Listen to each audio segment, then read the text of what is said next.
Et nous revenons avec l'actualité du Covid-19 et nous sommes avec le professeur Luc Montagnier. Bonjour. Bonjour. Et merci d'être avec nous. Faut-il le rappeler, vous êtes prix Nobel de médecine et c'est vous qui êtes à l'origine de la découverte du VIH. Bon, c'est une longue histoire, mais intéressante aussi pour l'actualité, parce qu'on a une expérience de choses qui se sont passées, qui ont été très difficiles à contrôler là-bas à ce moment-là. Et ce qui a permis de trouver la vérité, c'est comme aujourd'hui. Alors ce qui m'intéresse ce matin, c'est que vous travaillez en ce moment sur le virus. Je travaille, mais pas forcément au labo, puisque on travaille sur ordinateur avec un collègue, et puis c'est tout. On n'a pas d'expérience, on peut dire, mais l'expérience vient de la maladie elle-même, de toutes les mesures qui sont faites actuellement dans les laboratoires sur les patients. Et vous êtes arrivé à certaines conclusions. Alors, nous sommes arrivés à la conclusion qu'effectivement, il y avait eu une manipulation au sujet de ce virus. C'est-à-dire ? Eh bien, qu'une partie, je ne dis pas le total, n'est-ce pas, mais il y a un modèle qui est évidemment le virus classique. Et là, c'était un modèle surtout venant de la chauve-souris. Mais à ce modèle, on a par-dessus ajouté des séquences, notamment du VIH, le virus du sida. Mais quand vous dites « on a ajouté », qui a ajouté ? Moi, je ne sais pas. Et c'est pas naturel, c'est ce que vous voulez dire ? Non, ce n'est pas naturel. C'était un travail de professionnel, un travail de biologiste moléculaire. C'est un travail très minutieux. On peut dire d'horloger, on peut dire au niveau des séquences. Mais dans quel but ? Dans quel but, ça n'est pas clair. Moi, j'expose, si vous voulez, mon travail, c'est d'exposer les faits, c'est tout. Je n'accuse personne, je ne sais pas qui a fait ça et pourquoi. La possibilité, c'est peut-être que ils ont voulu faire, on ne sait pas, on a voulu faire un vaccin contre le sida. Donc on a pris des petites séquences du virus et on les a installées dans la séquence plus grande du coronavirus. Alors je suis pas sûr de comprendre tout ce que vous dites. C'est-à-dire que dans ce virus, il y a une part de VIH ? Voilà, c'est ça. Le matériel génétique du virus est un long ruban d'ARN, n'est-ce pas ? Comme de l'ADN, mais c'est de l'ARN. Et dans ce long ruban, à une certaine place, on a fixé des séquences petites de VIH. Mais ces séquences petites ne sont pas petites pour ne rien vouloir dire. Elles ont la possibilité de modifier, par exemple, ce qu'on appelle des sites antigéniques. C'est-à-dire, si on veut faire un vaccin, on peut très bien modifier la protéine qui est exposée pour le vaccin par une petite séquence venant d'un autre virus. Mais vous êtes certain de ça? Parce qu'on a dit que le bruit a couru, que c'était d'une origine humaine, finalement. Et ça a été ensuite réfuté par la plupart des autorités scientifiques, quand même. Il y a quand même une volonté d'étouffement, si vous voulez. Les travaux, nous ne sommes pas les premiers. Un groupe de chercheurs indiens, très, très renommés, avait publié la même chose. On les a forcés à rétracter. Et on les a forcés comment? C'est-à-dire, c'est annulé. Il y a, si vous regardez leur publication, vous avez une grande bande annulée parce que... Mais ce que vous dites là, la plupart des scientifiques disent le contraire, quand même. De moins en moins. De moins en moins. Si vous voulez, ceci est arrivé au début de cette année et on voit de plus en plus de travaux qui suggèrent. Mais moi, je suis, on peut dire, hors d'âge. Je suis prix Nobel et je peux travailler librement. J'ai donc aucune pression sur moi qui peut agir. Ce que vous dites, je fais le lien avec ce qu'a dit le président Emmanuel Macron, qui évidemment a un devoir de réserve infiniment plus important que vous, par définition. Et qu'a-t-il déclaré au Financial Times? Il a dit « Il y a manifestement des choses qui se sont passées qu'on ne sait pas ». Bon, ça c'est le premier lien que je fais. Le deuxième lien que je fais, c'est avec Mike Pompeo, le chef de la diplomatie américaine, qui a dit « Nous menons une enquête exhaustive sur tout ce que nous pouvons apprendre sur la façon dont ce virus s'est propagé, a contaminé le monde et a provoqué une telle tragédie. » Et les États-Unis ne semblent pas exclure que le coronavirus provienne d'un laboratoire chinois à Wuhan et évoque une enquête pour faire la lumière sur son origine. Tout ça date des dernières heures. C'est le chef de la diplomatie américaine, Mike Pompeo, qui était interrogé mercredi soir sur Fox News, sur un article du Washington Post qui affirmait que l'ambassade des États-Unis à Pékin avait alerté le département d'État américain il y a 2 ans sur les mesures de sécurité insuffisantes dans un laboratoire de Wuhan qui étudiait les coronavirus chez les chauves-souris.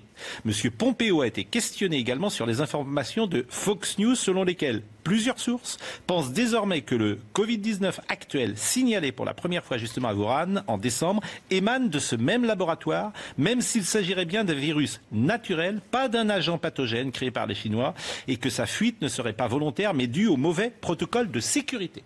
Voilà ce qui s'est dit. Mais bien sûr que il faut se méfier. Mais oui, les autres sources. j'entends bien. Et après, on vous interrogera sur la manière dont vous travaillez aujourd'hui pour arriver à ces conclusions-là. Bien sûr. Yvan Rioufol. Ce que vous annoncez est énorme. C'est une bombe nucléaire, si je puis dire. Mais je voudrais, pour bien être sûr d'avoir compris, cette trace de VIH ne peut pas résulter d'un croisement naturel, enfin, ou d'un croisement, en tout cas, entre espèces animales et humaines. Ça ne peut être que la main de quelqu'un d'autre, la main d'un homme. Absolument. Il y a dans cette affaire une concentration, si vous voulez. Vous avez un long ruban, il y a 30 000 bases, si vous voulez, 30 000 signes qui portent le matériel génétique. Et tout est concentré dans les 30 000, dans 1000 bases, même moins de 1000 bases. Donc, qui a attaché des petits morceaux, il y a une partie de ce génome donc, qui est faite en fait du VIH. Mais est-ce que, par exemple, il y a une majorité de séquences du VIH. Est-ce qu'on le voit ? Oui. Ça se voit comment ? Par la séquence. On a un matériel très simple. C'est un système informatique qui permet de repérer une séquence que vous cherchez.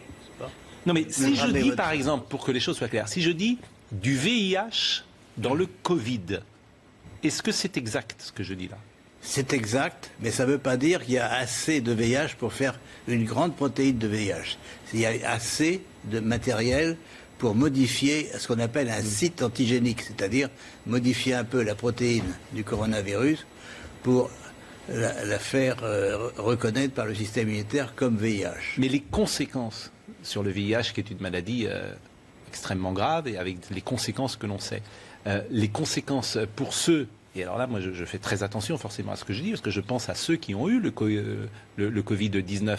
Et vous pouvez évaluer aujourd'hui les conséquences. Il serait intéressant de regarder, de voir s'il y a des anticorps produits chez ces patients contre le VIH, contre une protéine du VIH.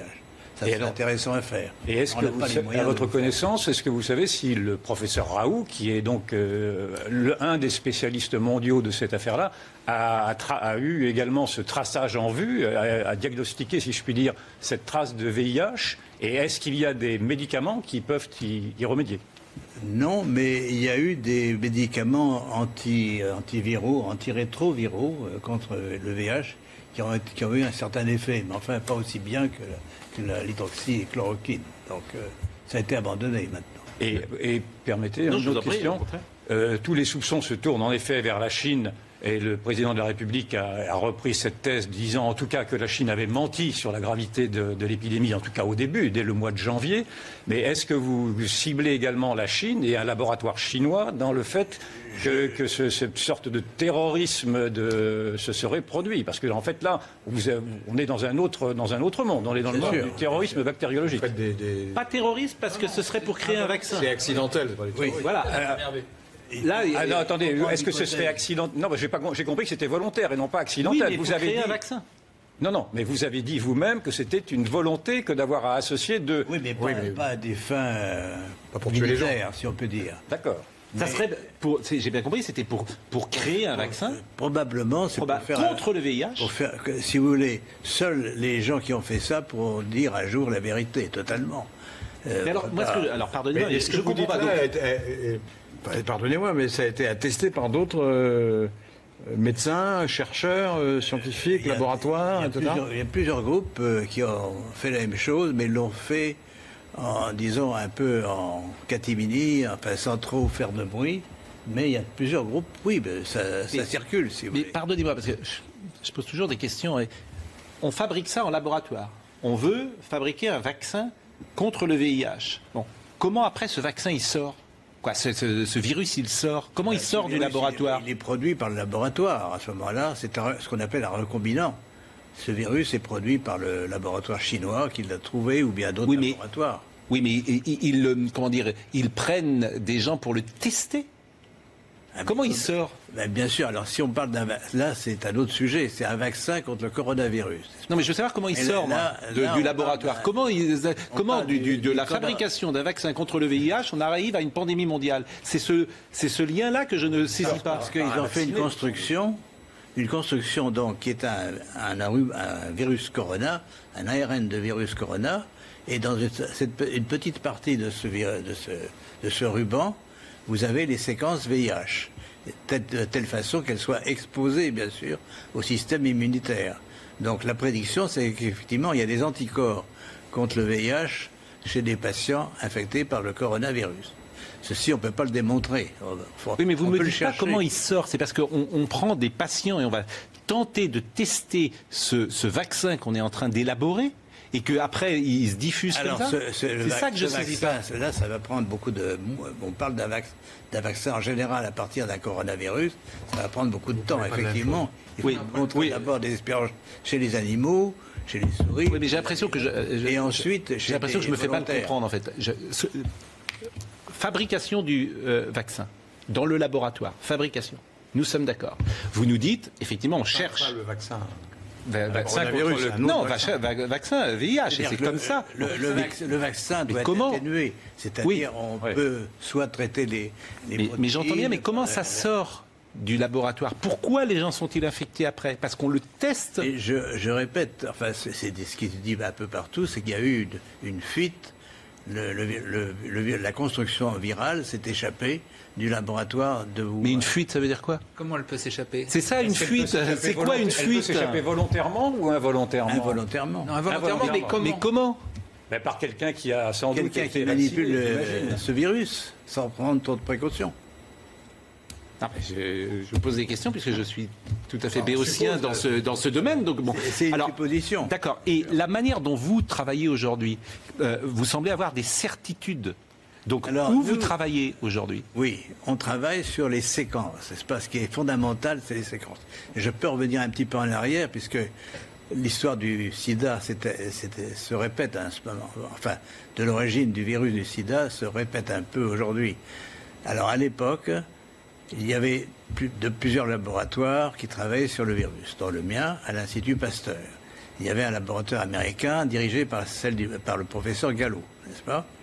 Et il s'est démontré par les séquences que le virus que j'avais envoyé au docteur Gallo a été rebaptisé par un autre nom, mais c'était le même virus. Pourquoi le même virus? Parce que les séquences étaient identiques. Et il faut bien voir que les virus, c'est des agents qui varient tout le temps, n'est-ce pas?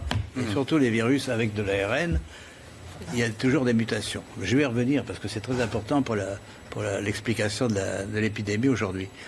Mais donc, à l'époque, on a eu la démonstration, l'Institut Pasteur a démontré que la séquence qui était